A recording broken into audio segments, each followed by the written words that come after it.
ജീവിതം പലപ്പോഴും നമ്മളെ അപ്രതീക്ഷിത വഴികളിലേക്ക് കൊണ്ടുവരും.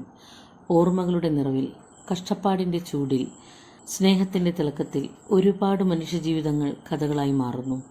ചോയ്ച്ചമ്മയുടെ തീർത്ഥാടനം എന്ന ചെറുകഥാ സമാഹാരം അത്തരത്തിലുള്ള ജീവിതങ്ങളുടെ നേർക്കാഴ്ചയാണ്.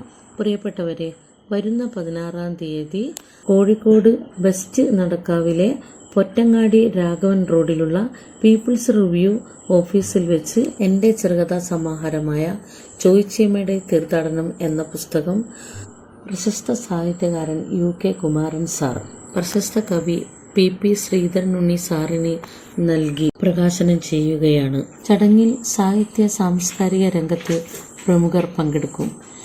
PP ശ്രീധരനുണ്ണി സാറാണ് ചോയ്ച്ചമ്മയുടെ തീർത്ഥാടനത്തിന് അവതാരിക എഴുതിയിരിക്കുന്നത്. നവാഗതരായ എഴുത്തുകാർക്ക് എന്നും പ്രോത്സാഹനം നൽകിയിട്ടുള്ള പീപ്പിൾസ് റിവ്യൂ പബ്ലിക്കേഷൻസ് ആണ് പുസ്തകം പ്രസിദ്ധീകരിക്കുന്നത്. പുസ്തക പ്രകാശന ചടങ്ങിലേക്ക് ഞാൻ ഏവരെയും ഹൃദയപൂർവ്വം ക്ഷണിക്കുന്നു.